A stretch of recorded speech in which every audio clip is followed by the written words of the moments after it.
Nicholas, a little birdie tells me you haven't watched that much tennis. What is tennis? Who are you? Where am I? I think I hit my head recently. It's okay. It's okay. You're safe. Is there a podcast that can explain what this is to me? You know what? There actually is. It's called Ground Pass. Hello, everyone, and welcome to another episode of Ground Pass, where we break down the tennis goings on for you. We're here to catch you up and talk about the new tournament that's happening now, which is Rome. But before we get into that, some bookkeeping. We have some things to tidy up since Madrid. So we had our Madrid sort of midweek episode. And then last week we had our Meet the Professionals episode, which we do at the beginning of every month. And it was with Carousel. It was a really great episode. Definitely learned a lot about how to be a YouTuber. Tennis, not so much. I'm still working on that part, but I think I'm a better YouTuber now because of Karu. That was a really great episode. Catch up on it if you haven't. I will leave a link to that episode in the description of this podcast. And also, we now have a Patreon.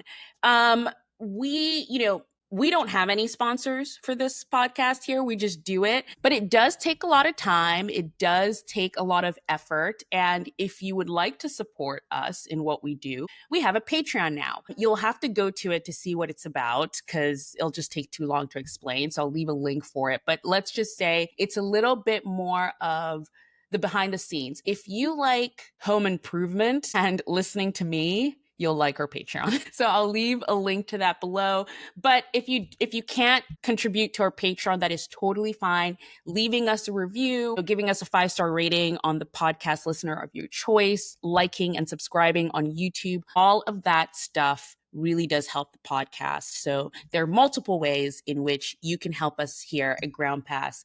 Keep ground passing because we love to ground pass. What else?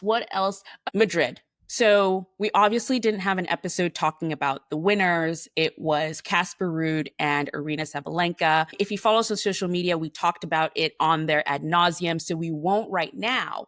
But we did get a voice memo from a very kind listener. I've talked about them before on this podcast. They have an Instagram called Court Satisfaction. I will leave a link to their Instagram account in the description of this podcast, but they sent us a voice memo about their experience in Madrid, and it made me want to buy tickets immediately for next year. Nick, you listened to it too, yeah? Oh, yeah, I listened to it. I think rather than let me tell you what I think of it, I think you should draw your own conclusions. Yeah, it's a good listen, and I think it's really useful information for if you're planning a trip to. Hi, Anastasia and Nick. Ramiro here from Court Satisfaction. I hope you're well. So let's do a brief recap of our experience at the Mutua Madrid Open. Firstly, and as most of these big tournaments, book everything in advance. We booked flights and apartment in September 2024, and the prices were more expensive than normal. Madrid is quite touristy, but this weekend there was other events in the city that probably had some influence on the price. There was a big event in Fiera de Madrid, that is the main place where all the brick trade shows are made. And then, and probably more importantly, the Madrid Marathon that gathered 45,000 runners, many of them from other countries, other cities of Spain. So you see, busy weekend all over Madrid.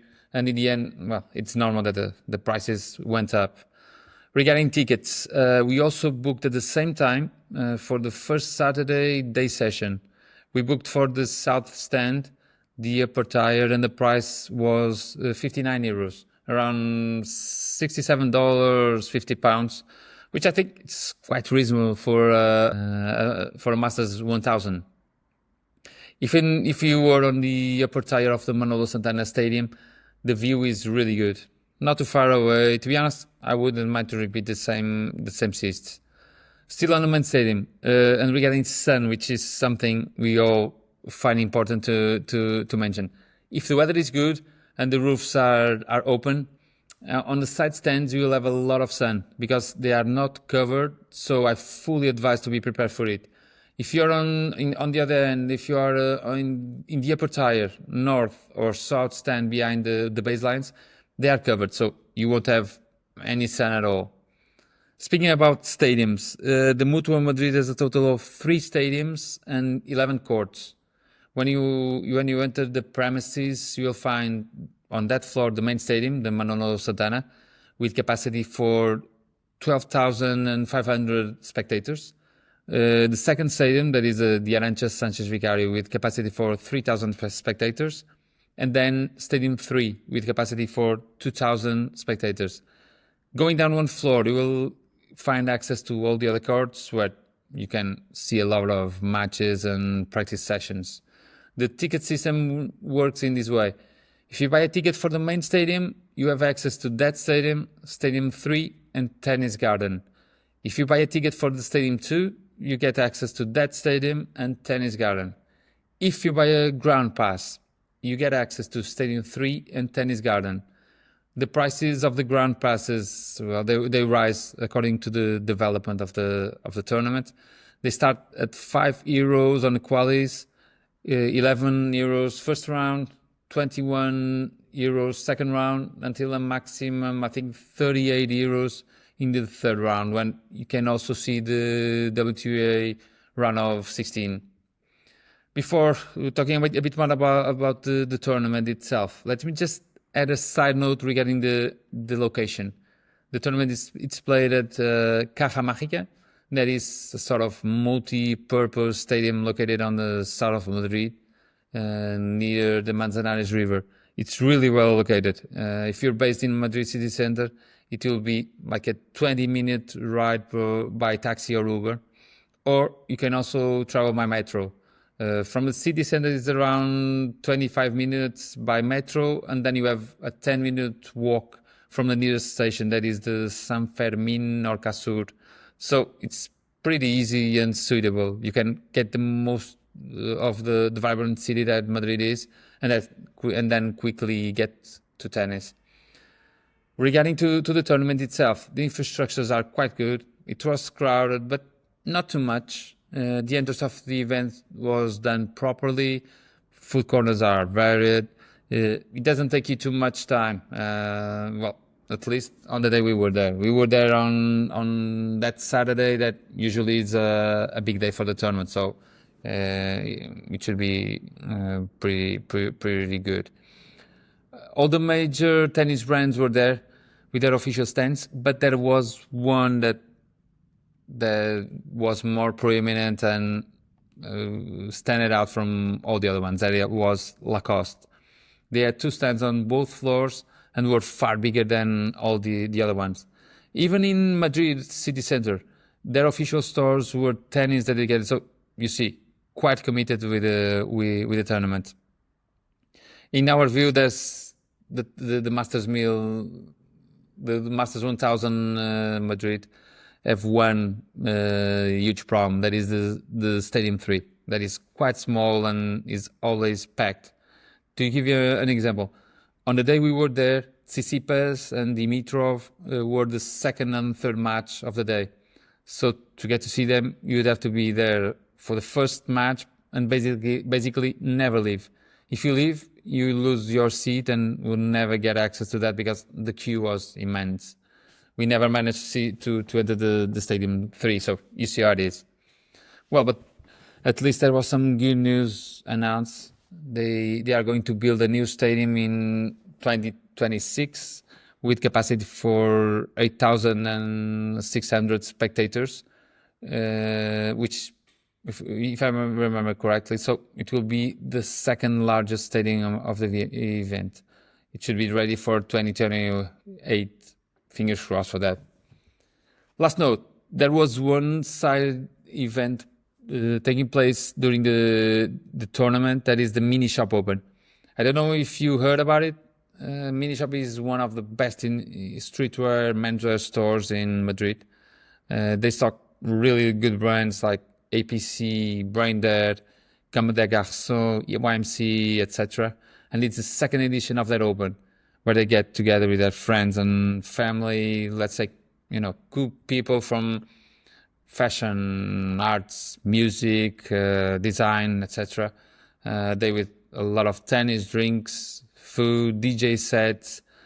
Well, actually, Brain Dead and Bagel magazine, for instance, I've been there this edition. So I really believe this will get bigger and bigger and will be a solid tennis culture side event of the Mutua Madrid Open. So yeah, to sum up, we definitely recommend the event. Great organization, good infrastructure, the best tennis players, an amazing city to explore, and great weather. Really, a must go. We see you there next year.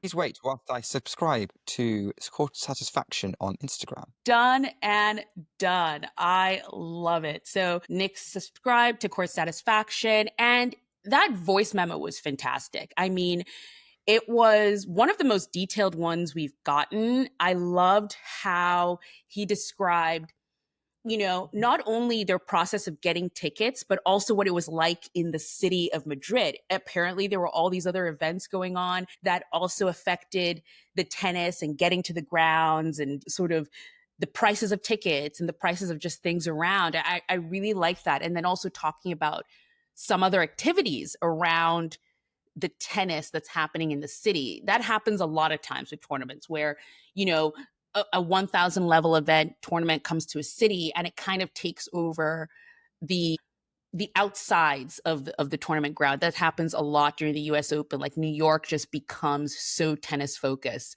during the US Open. So it was really nice to hear all of that. And it really did make me want to plan a trip. And I hope on Ground Pass we can start maybe doing a lot more of that to show kind of, it's not just going to the tournaments. Like you can make a whole trip out of it. Like just thinking of Rome, I've never been to Rome. I would love to go to Rome. Why not combine the two, That's what I think, although I have been informed by those people where I go to, hey, do you want to go to Rome while the tennis is on? And everyone's response to me, including my own mother who raised me on tennis, was, you can go to the tennis. I'm just going to go around Rome. Like, okay, I'm going to Rome for the tennis.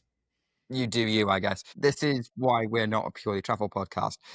But yeah, that's interesting. I think that's what's going to happen. I hope we get some good insights for what it's like at Rome. But going back to what the guys sent in for Madrid, I think absolutely, and I could really picture what the tournament was like from their descriptions, and sort of key top tips for it did make me feel like, okay, there's not like massively different from attending any tennis tournament, but the fact it evokes that immediate mindset in me shows that it's a good description of what it's like. And the thing is here is that we're not necessarily going to do stuff like before the tournament happens or like months in advance, like especially if you don't live in Spain. This is going to take a lot of planning. So this is your prompt.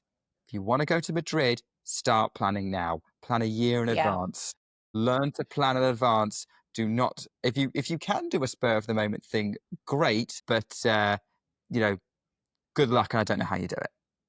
I think spur of the moment is definitely good when you are in the area. Take, for example, our friends over at Black Spin Global, Lucy, spur of the moment, decided to go to the finals between Aryna Sabalenka and Coco Gauff. But she lives in the UK. A flight to Madrid is not as crazy as if I was to spur of the moment fly to Madrid. That is a lot. That's across the ocean.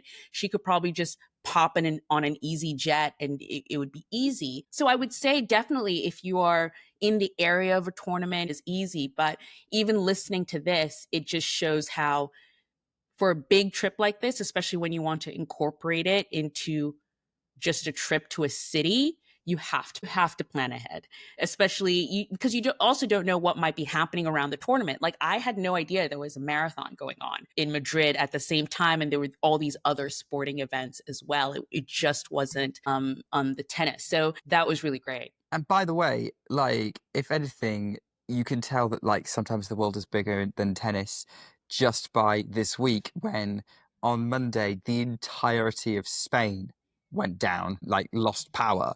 And so they got like 2 matches in at Madrid, and then they just didn't get any more done. They had to catch up the rest of the week. And Yeah. I was sat there going, aha, this is a bigger problem than just a tennis tournament getting cancelled. Yes.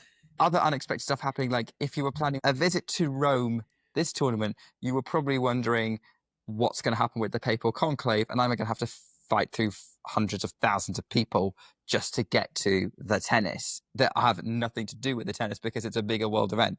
So, like, even if you Well, plan around that, then, plan around that, you can't plan for these kind of things. yeah, you say the conclave had nothing to do with tennis. I don't know. The Pope is a tennis fan, so I think it had a lot to do with tennis. Had to drag him away from the Rome tournament to get him in post. You're the Pope now. Let's go. But yeah, so thank you so much again for sending in that voice message. And if you are at a tournament and you want to tell us about it and, we are not covering it, it would even be great if you're going to a local sort of ITF tournament, or you're going to a challenger or a smaller tournament and you want to tell us about it so that we can share it with our listeners, please send us a voice memo. What you can do is just email us a voice memo. You need to keep it around the 5-minute mark. I know sometimes if you go over, don't stress about it, but keep it around the 5-minute mark. We would love to share your thoughts on tournaments around the world with our listeners. So send those emails over and we will share those. We are also going to start putting up some tournament guides on our website. Yes, we do have a website. So stay tuned this week. We'll be announcing it on our social media, but we will be starting with the Charleston tournament. And we want it to be a resource for you. So I go to these tournaments, I learn about what the goings on are on the grounds, like how easy is it to get around and all of that stuff. And we want it to be a resource to our listeners so they can always go there being like, oh, I want to go to Charleston. What do I do? I'll go to groundpasspodcast.com and find out the gist of the matter. So that's our little bookkeeping session. Now it is time. It is time. As Rafa Nadal said, we are in Rome. We are in Rome. And happened in previous podcast, and now we are in Rome. So yes, we are at the Rome Open. And this has quickly, I think every time we come back to Rome, I'm almost reminded of how much of a wish list tournament the Rome Open is for a couple of things. First of all, I've never been to Rome. I really would love to go to Rome. And that's, definitely the first thing getting me there. But then this tournament as well is just one of the most beautiful, gorgeous tennis venues I've ever seen. Like, it is just so gorgeous. And what I'm going to do here, Nick, if the technology will allow us, is I'm going to share some photos. So if you're only listening to this podcast, don't worry. We will talk through everything, obviously. But if you're watching us on YouTube, you are also going to get a chance to see these beautiful photos of Rome. I don't know if it's just a requirement or it's the history, but they're just so many statues over this site. And that is where I'm starting, because you almost feel like you're in the middle of some sort of medieval Colosseum and also a modern, day site, obviously, but they're just statues everywhere. And I love that. Just, the juxtaposition of that, where you get ancient Rome mixed in with a modern day tournament. Yeah, I think it's interesting. I think it also gives the tournament a sense of character, like you know where you are. Like we've talked before about tournaments that kind of feel like they could be anywhere. Yeah. This could only be in Rome. And Right. I think it gives that tournament a sort of an element of uniqueness, of specialness. Like Wimbledon's got its kind of English garden party vibe, Aussie Open's like your chill Australian summer kind of experience that you would get, and this is holiday in Rome, and this is what you do as part of your holiday in Rome. So Yeah. absolutely, I can see why they would do that. Either that, or they were there already and they just built the tennis around them. Well, so that's also another thing about this site. It's more than just the tennis. Now, this is a big map of it so that you can kind of see the idea, but There's like a big soccer stadium in this venue. There are pools, there's just so much going on that it's not just the tennis. So much so, in fact, which was really funny yesterday, watching the Yannick Sinner match. As that was going on, there was also a soccer match happening at the same time, and you could hear the crowds from both. It was kind of hilarious. I was like, this must be the busiest this site has ever been, because of course everyone was there for Yannick Sinner, and also a packed soccer stadium as well. This kind of reminds me of the setup Miami has, because it's like around the Miami Dolphins stadium. Right. The difference is I don't think they could do a tennis tournament during a Miami Dolphins game. Oh, no. I'm surprised they're doing an Italian football match, to be honest, because there's a lot of very passionate fans in whatever sport they watch. Right. I mean, I can only just the crowds of people. Like, if you're looking at this photo here, which is kind of like an overview of everything, on the far end is the soccer stadium, and then closer to us is the center court. And imagine that entire center court filled and then the entire stadium filled. That's thousands and thousands of people on one site. And I mean, Nick probably would not have been having the best time, but I would have loved to experience something like that, to just be in that sort of mix of, I can tell you this now. I would be checking the fixture list for that soccer stadium and would not be going during a day when a match is on. That is just way too much input and people for me. It is a lot of people, but I mean, the pools are there. It just seems like it's general sporting facility that holds. It's right on the edge of Rome as well. Yeah. Like outside of the main city, which I like. Now, favorite courts. I wanted to talk about the courts a lot. This is actually a new stadium that they built this year. I think it's called the Super Tennis, like the Super Tennis Arena. It looks like a Super Tennis Arena. And for everyone who's just listening and not watching, imagine a tennis court in the middle of a track, if that makes any sense. So you know how a track goes around people like it's in an oval, and then in the middle it's usually grass, and that's where you do the field part of track and field events. They have put a tennis court in the middle of it. And then it's surrounded by, so you have the track around, and then it's surrounded by some stairs that is lined by statues. Like, it is so epic looking. Like, that just looks like an ancient Roman site. And like, I'm pretty sure I've seen photos of this court before. It's just the stands were not as high. Like, you could sit on the steps. So that is a different court. That's the Pietrangeli, which we're going to come to. But this one, so the Rome Open has grown in size over time. And I think it almost correlates to the number of Italian players in the top 100. So the more on the men's side, yes, that's true. But I think because there's so many Italian players now, tennis is becoming so popular in Italy, they've had a crowd problem where do we put all these people? And this was a new stadium that was built this year called the Super Tennis Arena to help accommodate them. I think it's great. But the court you're talking about, I'll skip ahead, is this one.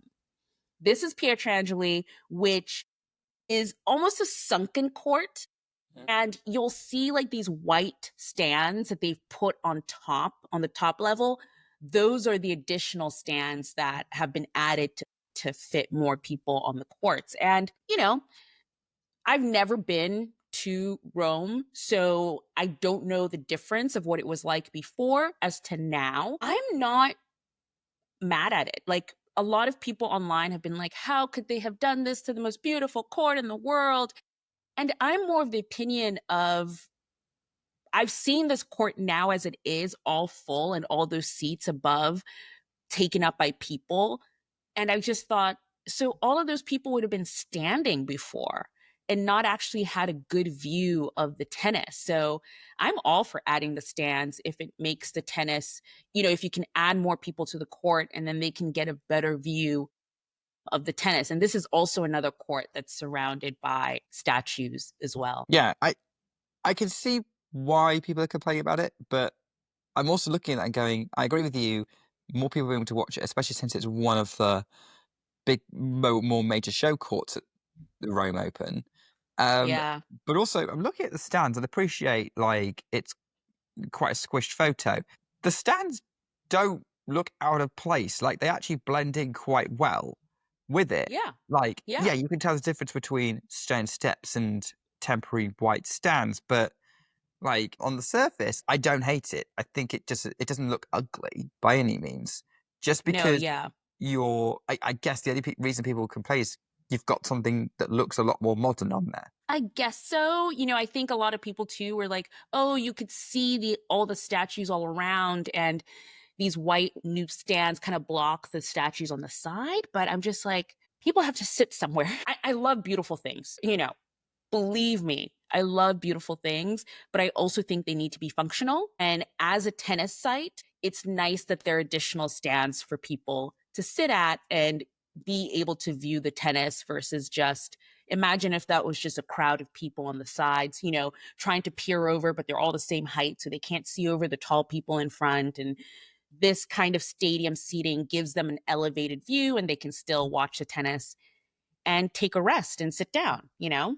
But yeah, like in general, just looking at those photos and the numerous photos I've seen coming out of Rome, it just seems like a really beautiful, gorgeous venue that is worth visiting. And I saw and Rome, especially this year, with the conclave happening, you know, and also the tennis, it just seemed like the place to be this year of all the years. It's just Sinner coming back. It just seemed like it was the place to be. I have a question then, Anastasia. Does Rome beat any Grand Slams to visit for you? Like for me, it doesn't, but does it for you? Don't think so. Because if you gave me a coin and you said, hey, flip the coin, you're either going to Wimbledon or going to the Rome Open, I would hope for Wimbledon every time. You know, just because that's where I'd want to go to first. Even if it was Rome or the French Open, I would go to the French Open every time, every time. So Grand Slam level, no. But right below Grand Slam level, I think Rome is fighting with Monaco. Rome is, Because like yeah, Monte Rome Carlo is, was like that was the one who were like hyped about going, no, this is the top of my list. No, now it's Rome. And I can see why it wouldn't beat Roland Garros for you. Whereas I think for me, Indian Wells might beat a few of the slams. ooh, really? Okay, okay. Like which slam? Which slam would Indian Wells beat?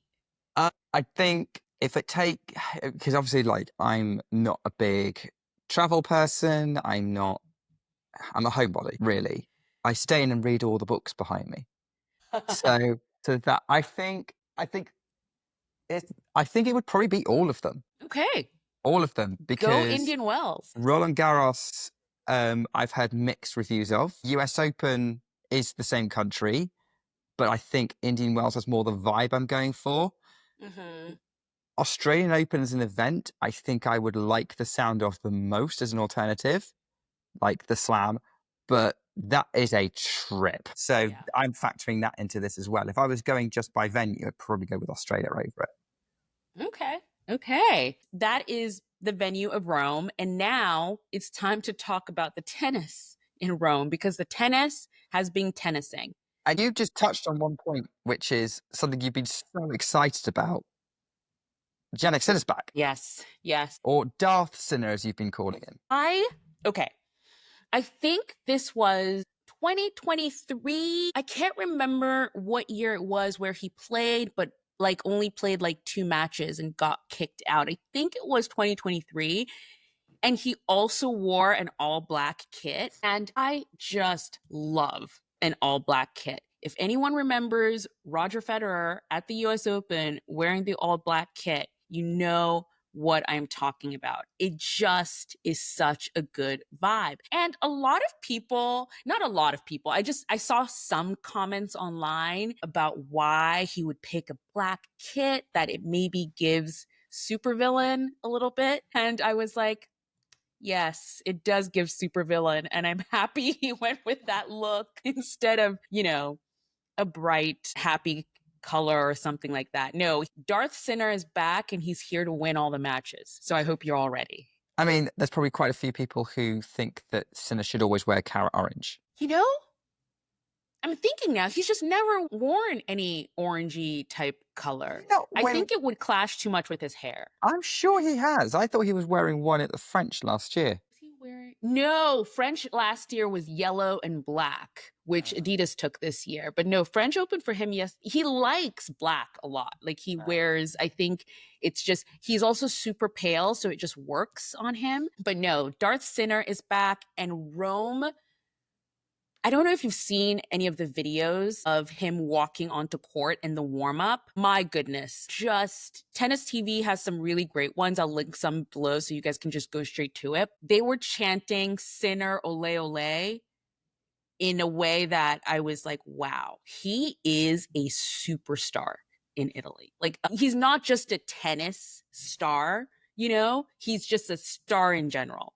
In Italy. He played a really good match against Navone to get through his first round, and we'll see how far he gets here in Rome. One person who's super happy to see him back is Carlos Alcaraz. Carlos was like, yay. Carlos was like, I hope to see him in the final. And I was like, wow, Carlos, that's a lot of steps you just jumped. You skipped so many steps. Especially Carlos, you know, since he's not necessarily, you know, everything he's played. Right.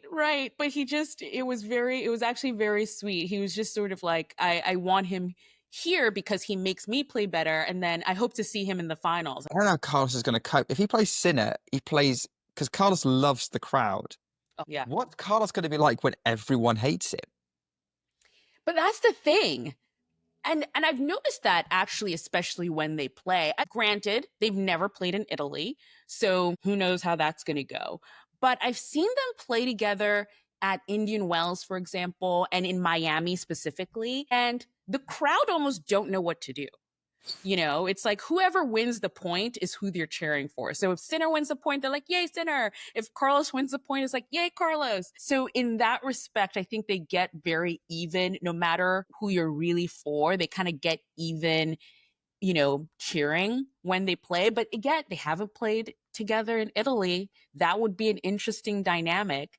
But how do you even not like Carlos? He's like a little tennis puppy dog. You're just like, he's so fun and happy. We can't hate him. Like when Andy Murray used to play Roger Federer at Wimbledon, and that was probably one of the few times that Murray did not get the overwhelming Wimbledon support because Federer had so much love over here in the UK. So yeah, that could be, I guess something similar could happen. We might find out, we might not. We hope we get it. St. Karaz is always good. It's always good when we get it. And something we're not getting is Novak Djokovic. No, we're not getting him. It has been strange times. It has been strange times for Novak Djokovic right now. When he announced that he was not going to be playing Rome, I was definitely shocked. I was not that I thought he was going to do well in Rome because I think I've said that before on this podcast. Like, I think the kids are here and it's just going to be tougher for him to win any of these tournaments anymore. But I thought he would be in Rome. It's the tournament you go to before the French Open, but he's not.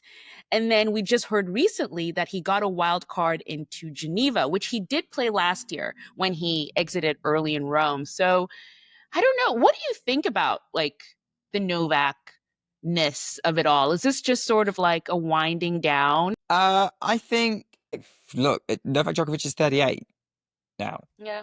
Or will be soon. He has to preserve his body a lot more to have a hope of being up and ready to take on the best in the world now. It doesn't surprise me. Every athlete has a lot more off days the older they get. And that window of high performance is a lot smaller for them to hit. But trust me, when Novak hits it, he can still hit it. We saw that in the Olympics last year. And he wants to be able to hit it for the French. So I guess for him, and also from his perspective, he has nothing to prove. He doesn't need another Rome title. He's one of the most successful players ever to play it. He was Rafa's rival at that tournament for a while. So I think I'm not super ready to show Djokovic out the door or think he's done yet. I certainly don't think he's had it. It just is what it is. He is playing with the privilege that being a 24-time Grand Slam champion at the age that he is has, and he's entitled to it. Yeah, yeah. Well, we'll see how it all goes in Geneva and then in the French Open. One person that might have been like sort of like happy he wasn't playing Rome was probably Carlos Alcaraz, because no matter what tournament it is, Novak is always in Carlos Alcaraz's side of the draw, and they always have to meet in the quarters or the semifinal. At least that's what I have found. But you know what's really funny? And I noticed this and I thought, Carlos can never just escape. He can't get away from Serbians. He's playing two Serbians back to back. Like, I don't think they're on court right now. By the way, we are recording on Sunday and the tennis is still happening in Rome. Carlos Alcaraz is supposed to play the last match on today. He's playing against Dusan Lajovic. And then before, in his first round match, he played Laszlo Gera. Now I'm thinking, have I flipped those and confused them? He's playing If I Laszlo Gera have, tonight. yeah, he's playing Laszlo Gera tonight. Then it was Dusan Lajovic for his first round. But he keeps getting the Serbians on his side of the draw. So can never escape, Carlos. You can Nope. never escape. Nope. Okay, this is one I want to talk about because we prayed for times like this. At least I did. Jack Draper is a clay dog. Who knew? Who I knew? didn't. Yeah, who knew? Draper is still in Rome and playing really well, having come off reaching the Madrid final. Yep, on clay, guys. On clay. On This clay. is big. I think maybe it might be more accurate to say Jack Draper's good on all surfaces, and we didn't think he would be. Yeah. And it now seems very much like Jack Draper is the guy who will clean up if Sinkeraz aren't around. Mm-hmm. It's very interesting because, when Sinkeraz came about, and for everyone who might not, like, who's Sinkeraz? Sinner, Yannick Sinner, Carlos Alcaraz, they have a team name. It's called Sinkeraz. But when Sinkeraz came about, I think it was it was great, but I wanted one more person. I wanted someone to upset the apple cart a little bit. And I think for a long time we thought it was going to be Holger Rune, and Holger is still there, but he comes in and out of it. Unfortunately, he just lost a match today to Corentin Moutet, who's a tricky one. Jack Draper was someone who I thought that could be interesting. He could be that player to come up and also, insert himself. And for the last couple of seasons, it's always been almost there and then ab injury, or almost there and then throwing up at the, US Open. And his body has just not been able to keep up with his ability. And finally, it just seems like it's all coming together. And for him to be doing so well, like, I think it's easy to just say, oh, he's doing well on hard court or he's doing well on grass. And we would all be like, of course he is. But to be doing this well on clay, it really does put him in a different stratosphere, I think. He's already in the top 10 now, top 5. I think he's 5 in the world. And he's just, coming into his own a little bit as a top player. And I love to see it, because it would be nice for someone to sort of challenge, really, Alcaraz and Sinner so they don't run away with it. I mean, I think that would be a little bit of a step. Draper has beaten Alcaraz before at Queen's on grass. That's doable, I think. But like the other matches they've played haven't been as competitive. And then obviously, I think the last time he played Sinner, that was that US Open semi-final beatdown that happened. I think that's an extra step that we would need to see Draper take. But I certainly think that he is the man who is most likely to be yes of, is anyone going to challenge those two? At least until João Fonseca matures. Yes, unless he does. I just think, specifically on the men's side right now, if you're a new fan coming in, there's just so much. There's so much to sort of attach yourself to coming into the sport and following a new player. And they're all young. We're all talking about players who are in their teens and early 20s. So it's really nice to have another big player in there. I'm just looking at the live rankings. Jack Draper is 2 match wins away from getting ahead of Taylor Fritz in the rankings. And that would make him number 4. which will make him Yeah. 4th seed for the French as well. Yeah. And that's big to be the 4th seed at a Grand Slam. I keep saying this, Nick, but maybe we really need to at some point do the seeding in tournaments and what that means for the draw and how it either can help or hurt a player depending on what seeding they're at. But that's big that Jack Draper is now up there. So that would be Jannik Sinner at 1. I think Zverev and Carlos, they're still fighting for who's 2 and 3. And then Jack Draper at 4. Yeah, exactly. I think at the moment Zverev has the advantage. Alcaraz would need to win Rome to get ahead, to get that 2nd seed. There is another name who's actually in the mix for the 4th spot, but he'd have to win the tournament to do it. And that is the Madrid champion Casper Ruud.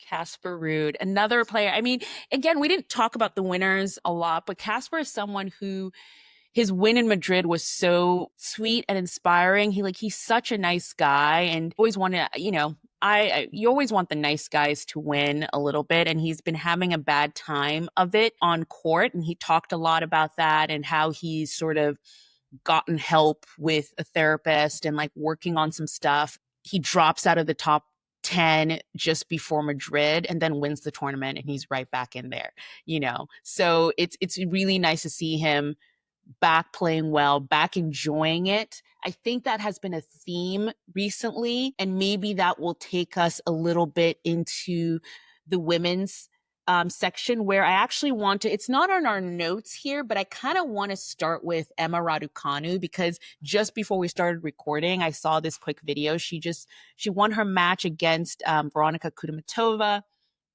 and now she's into round 4 at the Rome Open. And there was this clip that Sky News put up, and she's just back having fun on court, back having fun on court, back having fun with a team. She's being coached sort of as needed by Mark Petchey. It's the way she wants to do it. And guys, let her do it how she wants to do it. She's having a good time doing it and winning matches. And I think it's so important to include that in when we talk about the wins and losses of players, because tennis is such a mental sport. We'll talk about that in the end when I talk about our new series called Match Stories. But it's such a mental sport. You're alone out there fighting the other person across the net. And if you're not having fun doing it, it's tough to stay there and keep winning and be out there. So it's nice to see players equate happiness off court with success on court, if that makes any sense. It's also typically been talked about because there's this idea that the champions are the ones who lock in and are just use their competitive instincts and their raw strength to succeed. And the ones who have fun and do it might win occasionally, but won't necessarily peak as often or won't be prioritizing it as much. This is the similar kind of conversation that's happening with Carlos Alcaraz at the moment. Yeah. So, especially after the documentary came out. So, yeah, I think Emma is someone who needs that. I think actually a lot of players probably fundamentally need to enjoy the sport. Otherwise, his career is going to be a bit of a drag. We saw that with even great Grand Slam champions like Andre Agassi and Steffi Graf, who just didn't want anything to do with tennis for several years after they retired until eventually got coaxed back in. I think also there's an element where with Emma, like she won the US Open in 2021 and then suddenly everything had to be about winning everything. And I think when you watched her in 2021, you could see how much fun she was having and like how this was all fresh and new and exciting to be out here. And that was fueling her. And she was discovering herself, and the journey of self-discovery has not been as fun the last few years. So yeah, it's nice to see that back again. Yeah, no, it's been really great watching her discover the joy of tennis again and just be happy on court because she's had some tough times, as we have seen. I really wish Iga Swiatek would find that again. Yes. On to Iga. She lost to Danielle Collins, which is a little bit of her nemesis. I think she's one of the players that Iga finds tricky. It's kind of like the whole Ostapenko thing as well. Quite as bad, because I think Collins has a reputation for irritating her and pushing her close, but I think she's only beaten her a couple of times. Yeah, right. And I think, but that almost highlights this even more because I was almost, certain that Iga would come out of this match the winner. She didn't have a great time in Madrid. She lost 1-1 to Coco Gauff in Madrid, which was a big thing. I think we talk about head to head sometimes here, and Coco is definitely leveling that head to head with Iga that Iga used to run away with when it came to Coco Gauff, but Coco has won their last 3 meetings. So it's definitely becoming sort of a level matchup. And, people talk about how Iga hasn't been to a finals in a while or hasn't won a title in a long time. But I never really, I don't think we always say here, it's not all about winning. It really isn't. And I think you can't literally win every single thing. She did go on a long run a while ago and did win a lot, but I don't think I really had alarm bells ringing or anything until Rome, I have to say. Like, I was just like, Iga's doing her thing. She's going to lock in. Rome's going to come. She's going to crush everybody. And then she's going to go to the French Open. She's going to crush everybody. And everyone's going to be like, see? See?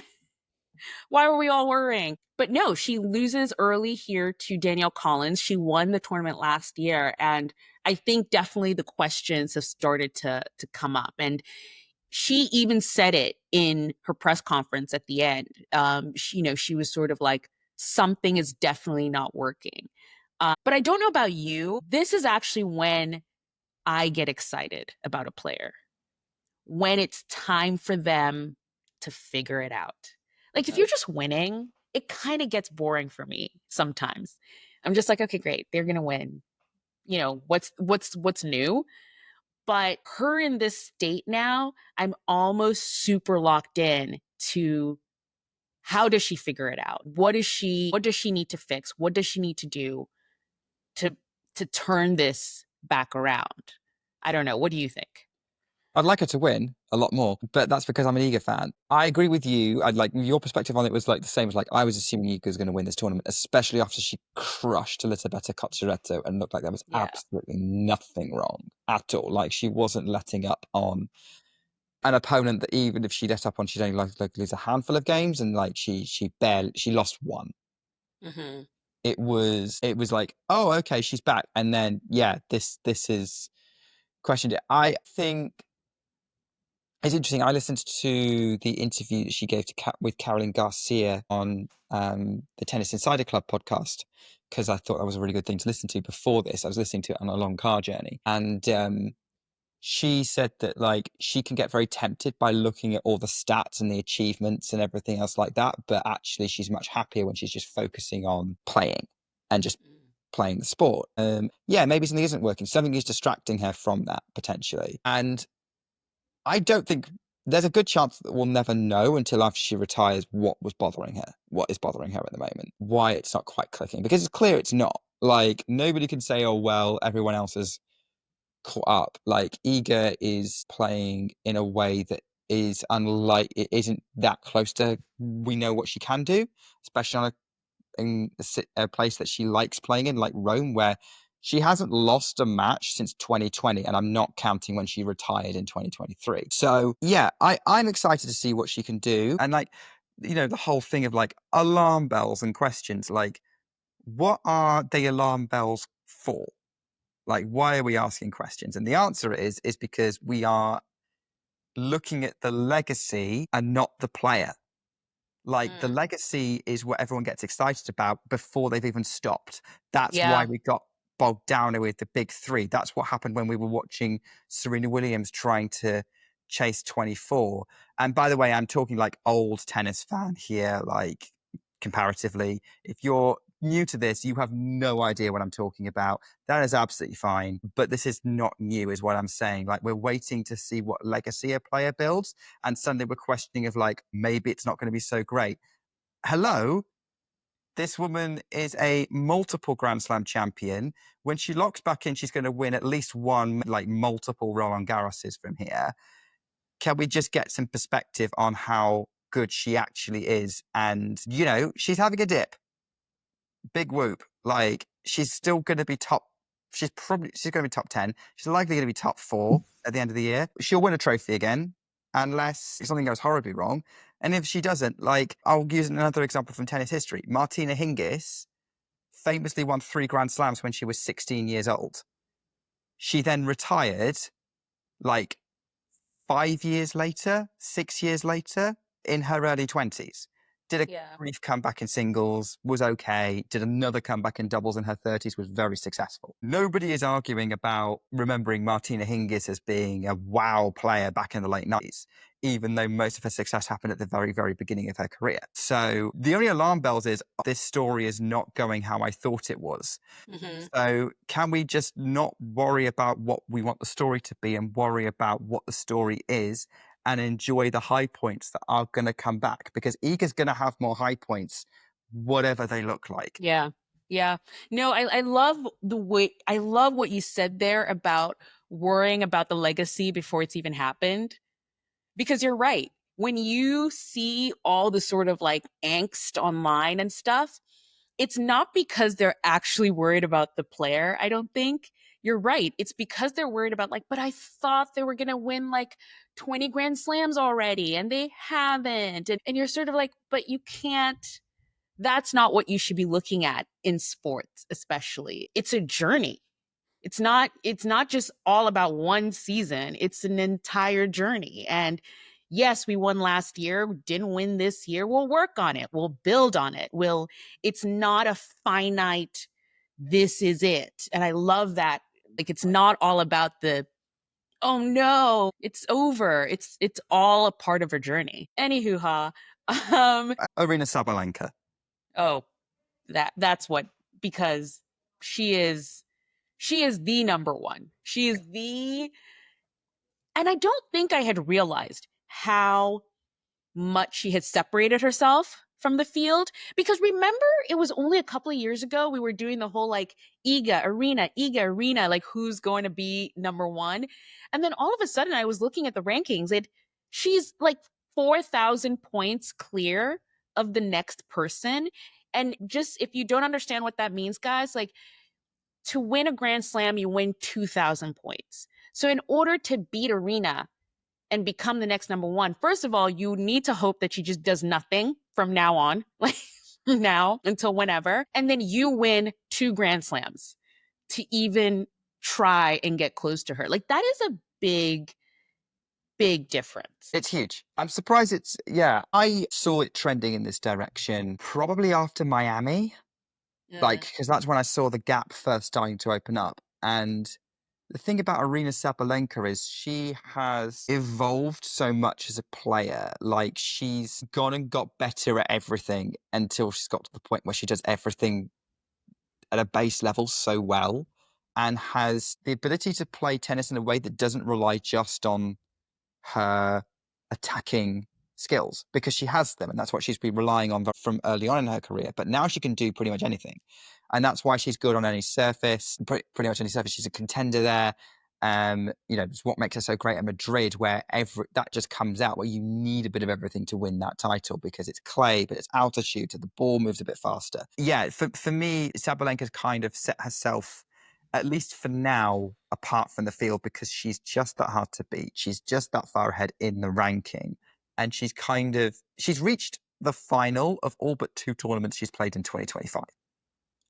And someone told her that and she was surprised. Yeah, because players don't track these things. Yeah, I don't know. Like it's been really great. And I think why Arena Sabalenka specifically is so inspiring as a world number one and how far she's gotten is because of where she came from. So if you watched Arena Sabalenka a few years ago when she was in her double faulting era and literally would have 17 or more double faults in a match, she couldn't serve. She would have to underarm serve. You would never, speaking of people who, alarm bells rang and like things, you would never at that point have thought, okay, yeah, this is going to be by far and away the world number one player in a few years. And look at where she is now. Yeah. That arc, that's what I love about sport, is watching a player go from couldn't serve to 4,000 points clear as the world number one. That's a big arc. I don't think she's losing that number one ranking unless something goes horribly wrong around the US Open. Like, Yeah. I don't see it. But yeah, that's a journey we didn't think was going to happen, and it took time, and I don't think it fell into place until the back end of last year. And you're kind of seeing it now as her, like, if you want to win, you have to go through Arena Sabalenka, and that's what the field is learning. Right. She's setting the standard for the tour. You've definitely got, although there are a couple of other stories that you're probably more interested in that happened in Rome from the women's side. There are a couple that I could just mention really quickly, because I always like to keep track of the young Americans and what they're doing. Stearns Baptiste is someone we've talked about for a while.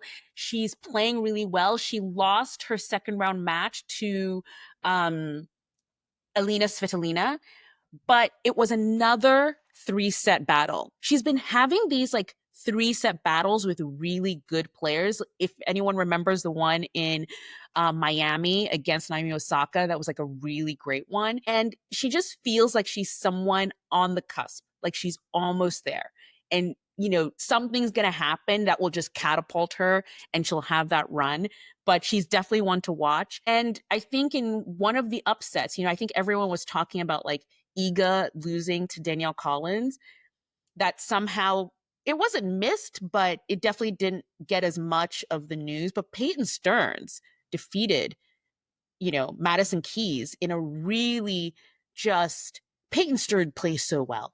When Peyton Stearns is on, again, throwing it back to a match from a couple of years ago where she played Arena Sabalenka and almost won at Indian Wells. Peyton Stearns is a bulldog, man. She is a tough cookie. And I love it when she gets gritty and wins matches like this.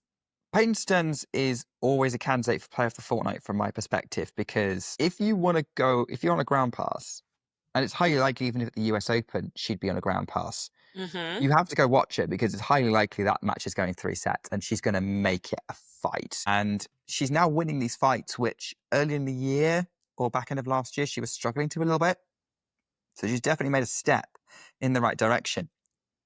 I think also something to notice is an underrated trait in tennis is consistency. So even though she's one of those people who's kind of having to fight through these early rounds, she's getting to the kind of latter stages, second weeks of these big tournaments more and more often. This is now her third Masters level last 16 run of the year. If she keeps doing that, she's going to be ranked top 20. So Stearns is a player who's up and coming, but I would still recommend if you can go watch it, do, because I think you'd be highly, highly entertained. If it is, you're going to go watch singles, because you might want to watch some doubles instead. Which, if you're in Rome, because they're playing tomorrow, you must go watch Team Coachella. Team Coachella is where it's at. And if you don't know what Team Coachella is... What musicians are playing from Coachella at the tennis? Team Coachella is the newest team on the tennis tour. It is Coco Gauff and Alex Eala. And boy, oh boy, are they a good time. As good a time as you would have in Coachella, Team Coachella brings it to the court. I think Anastasia just broke herself. I don't even have to try this time. I cannot take credit for this team name. Cam Williams, who has been on the podcast before, one of his streams, he came up with this team name, and I think it is genius. But I can't tell you how excited I was at first when I first saw it come up. I was like, oh my goodness, Coco Gauff and Alex Eala playing doubles together in Rome. This is exciting. Coco is trying to play more doubles again. It seems like she played doubles in Madrid with Robin Montgomery, and here she is playing doubles again in Rome. And I thought it would be fun.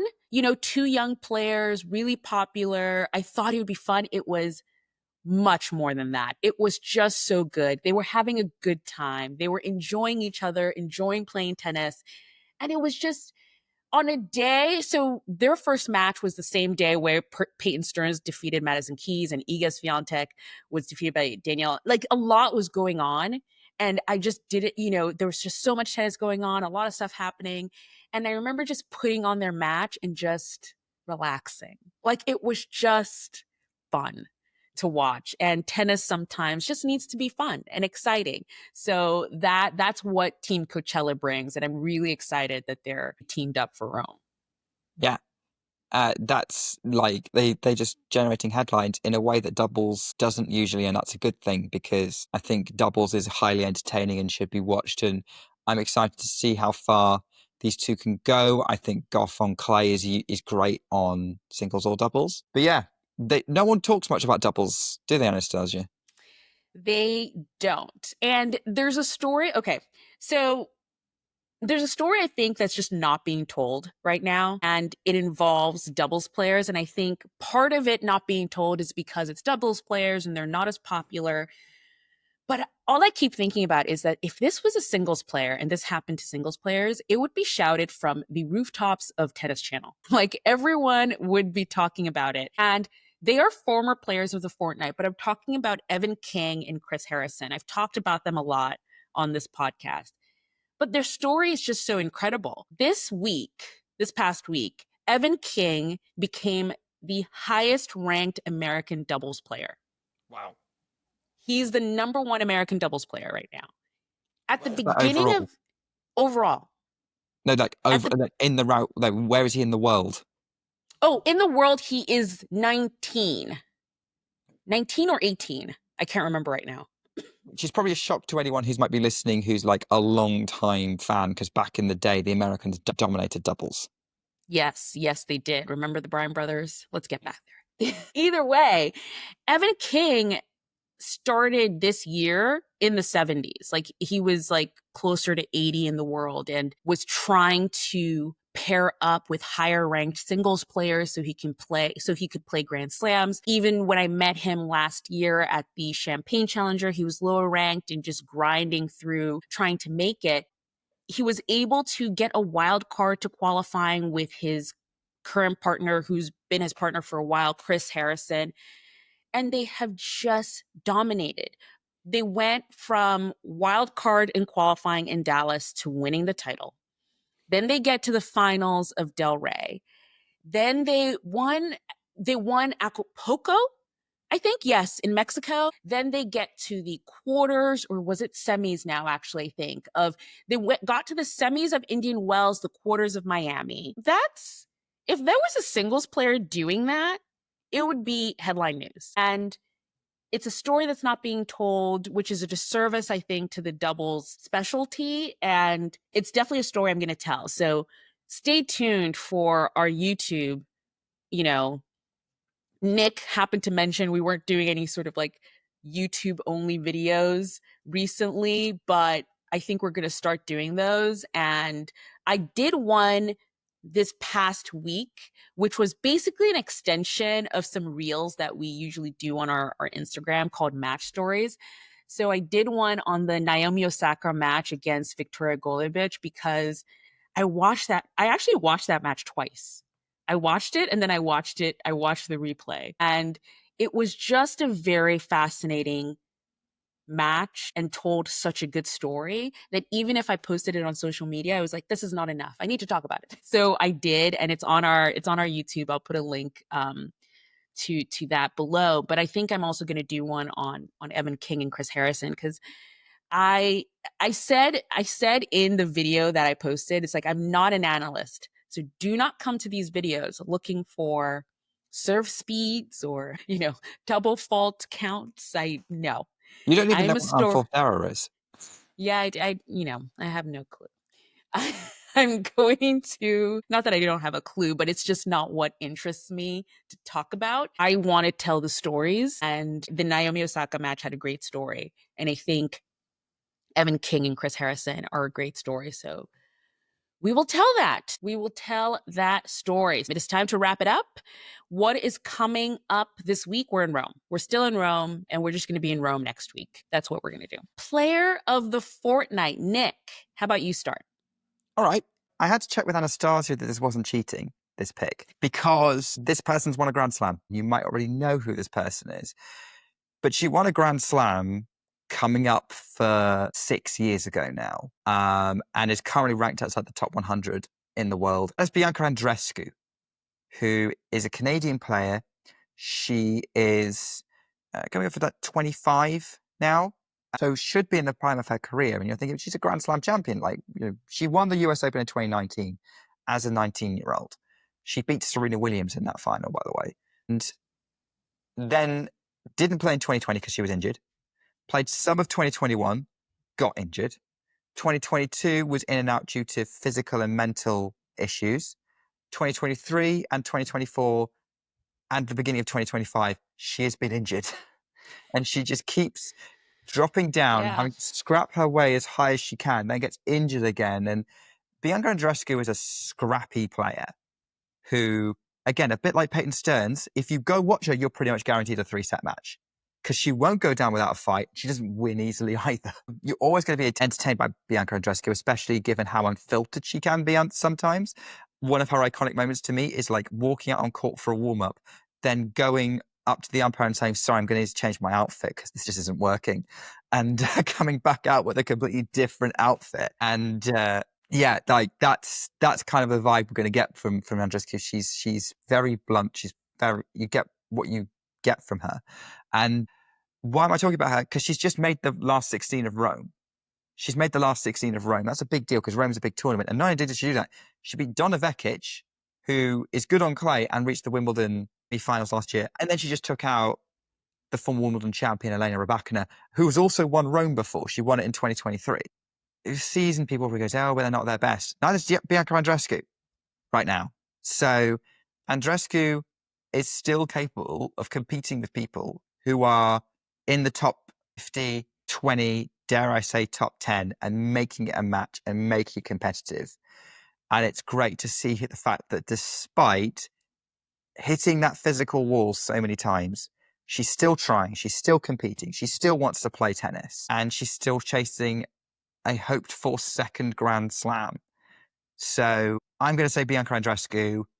If you can watch her on a grounds pass, go watch her. You won't be disappointed. Good pick. Bianca is always a great watch. So go check her out. I'm going for Fabian Marozsan, who ever since he came on the scene at the Rome Open here, when was that, 23? He's a Hungarian player and young. I think he's early 20s as well. And it was a lovely sunny day, 2023 at the Rome Open. He was playing second round against Carlos Alcaraz, and everyone thought, easy. What could go wrong? Well, Fabian Marozsan drop shotted, if you can say that, Carlos Alcaraz off the court.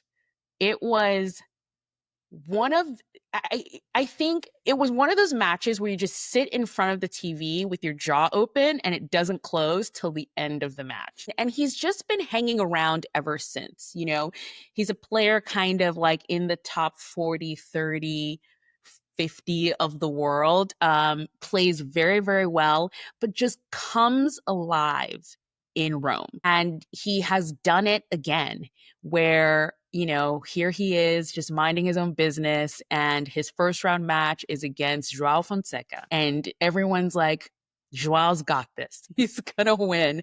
And Fabian Marozsan says, excuse me, remember what I did here 2 years ago? And he beat him with the exact same scoreline. That was the crazy part. The scoreline was the exact same as the one that he beat Carlos Alcaraz against. So Fabian Marozsan is definitely one to watch. He followed up that win against Joao Fonseca, and he defeated Andrei Rublev in the very next match. And he just loves it in Rome. I think it's the pasta. I don't know, but he loves it in Rome, and he's a fun watch. He's very emotive on court. He does have the hand skills, so you will get a lot of drop shots in there. And I personally, ever since he won that match against Carlos Alcaraz, every time I'm at a tournament and Fabian Marozsan is there, I go see him on a ground pass, whether he wins or loses. I remember the last time I saw him at the US Open, he was playing Dan Evans. Dan Evans won the match. So he's a fun watch and definitely worth checking out, even if you can just say, I watch Fabian Marozsan, the guy who beat Carlos Alcaraz and then Joao Fonseca in Rome. Maybe if you do that Rome trip, go to Fabian Marozsan's match. There you go. Exactly. Because he'll always come alive in Rome, I think. Okay, so that is it from Nick and I for this episode. Thanks again for joining us. You will be getting a mini pod next week. And, you know, do what you always do. Like and subscribe. Give us 5 stars on whatever podcast listener you're listening on, and we will see you again in a fortnight. Bye, guys.